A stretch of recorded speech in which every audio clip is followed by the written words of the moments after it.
The legacy of Joe Biden will be obviously complicated by how this ended and with Kamala losing, but he oversaw the best recovery in the G7 by far and away. Inflation in this country is lower. Unemployment in this country is lower. But even if you removed all of the jobs that we lost during COVID, the snapback jobs, I think is what you called them, under the Biden-Harris administration, we still got more jobs at a faster clip than we did under the Trump administration. Oh, that's gonna hurt! Yes, Joe Biden will leave behind a booming economy. And yes, Donald Trump will undoubtedly take credit for it. We're back in 2017, folks, only I've aged a few decades since, unfortunately. Do a scorecard here on the last two presidents. Donald Trump thinks this economy is in the toilet. In fact, under Joe Biden, it grew faster than it did under Donald Trump. 3.1% average GDP growth under Biden, 2.8% under Trump, and this corrects for all the COVID things. These are straight down the middle of the fairway numbers. Now, as we prepare for the president-elect to take office, surrounding himself with just Avenger-level staffers like Linda McMahon and Kimberly Guilfoyle, yes, really, he just offered her the ambassador to Greece position as a parting gift after she was dumped by his least loved son. I think we're living in a real-life Arrested Development / Succession writer's room pitch. President Trump handed Biden a booming economy and a strong nation. And then you can see that that growth, in fact, has turned into a much stronger economic performance for average Americans. GDP per capita is a way to think about standard of living. Not perfect measure, but it's directionally right. You can see that we generate $74,000 of GDP per person, and that has doubled over this period of time.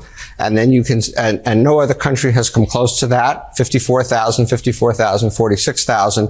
And so from 1983 to 2023, we doubled this. And we are, again, as you said earlier, the envy of the world when it comes to the standard of living that Americans have.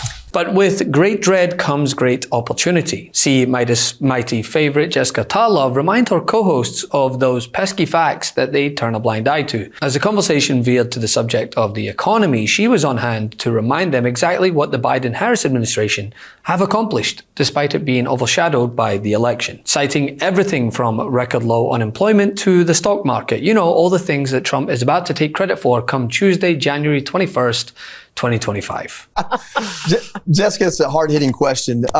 Trump's way of posturing is, I'm going to hit you with tariffs. I guess Trudeau's way is to wear silly socks and just be a real nice guy. How's it working out?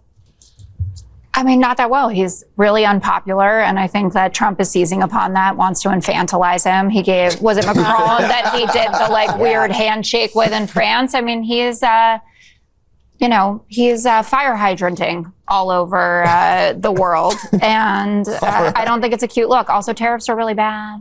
Consumers will pay the price. We'll see how it goes. The legacy of Joe Biden will be obviously complicated by how this ended and with Kamala losing, but he oversaw the best recovery in the G7 by far and away. Inflation in this country is lower. Unemployment in this country is lower. He expanded the number of people who got access to affordable health care, Medicaid expansion. We were producing more oil than any other time in world history under Joe Biden. The stock market, it was generous of you to give it. Donald Trump is out there trying to pretend that it's because he's coming back, that's why everyone is so hyped about this. We have been hitting record after record after record under Joe Biden. In terms of the jobs that you say are mirages, we can talk about all the revisions that happened under other presidents as well.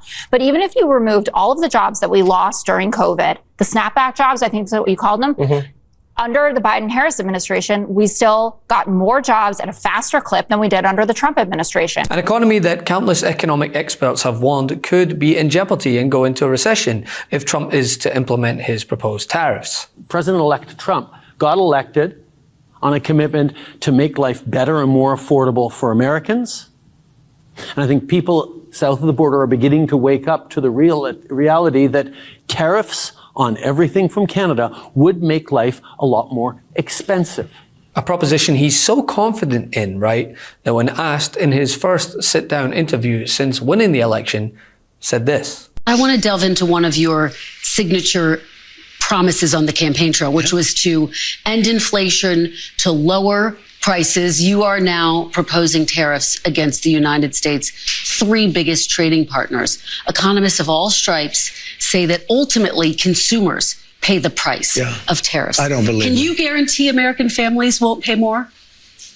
I can't guarantee anything. I can't guarantee tomorrow. But I can say that if you look at just pre-COVID, we had the greatest economy in the history of our country. And I had a lot of tariffs on a lot of different countries, but in particular China. We took in hundreds of billions of dollars, and we had no inflation.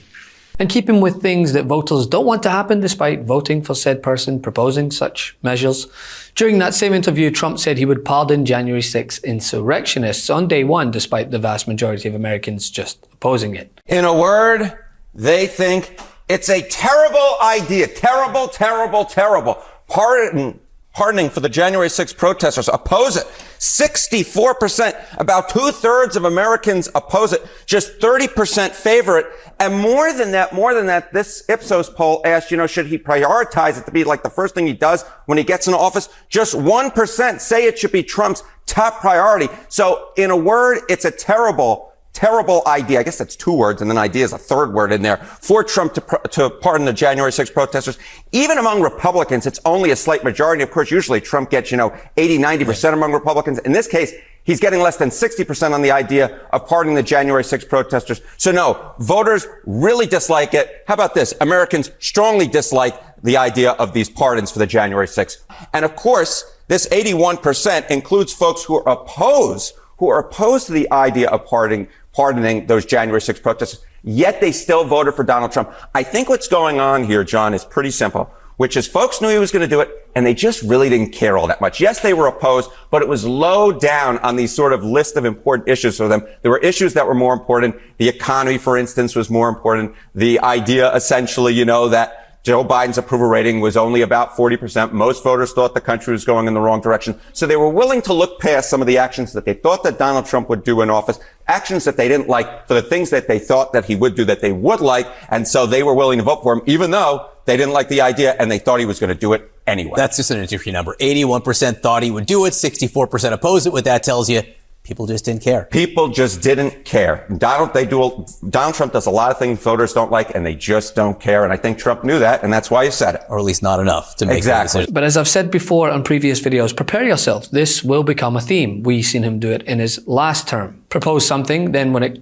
doesn't come to fruition, either blatantly deny it or blame someone else, or in the case of his Obamacare alternative, just say concepts of it are still to come. Sir, you said during the campaign you had concepts of a plan. Do you have an actual plan at this point for health care? Yes, we have concepts of a plan that would be better. Still just concepts? Do you have a fully developed plan? Let me explain. We have the biggest healthcare companies looking at it. We have doctors. We're always looking because Obamacare stinks. It's lousy. There are better answers. If we come up with a better answer, I would present that answer to Democrats and to everybody else, and I do something about it. But until we have that, or until they can approve it, but we're not going to go through the big deal. I am the one that saved Obamacare, I will say, and I did the right thing. I could have done the more political thing and killed it, and all I had to do is starve it to death. You did try to have your Justice Department effectively kill it, though, sir. Kill it from a legal standpoint, but from a physical standpoint, I made it work. And make no mistake, he will swiftly take credit for the Biden economy when he takes office, which makes moments like this from Jessica Tarlov all the more important. Love this video? Make sure you stay up to date on the latest breaking news and all things Midas by signing up to the MeidasTouch newsletter at MeidasTouch.com/newsletter.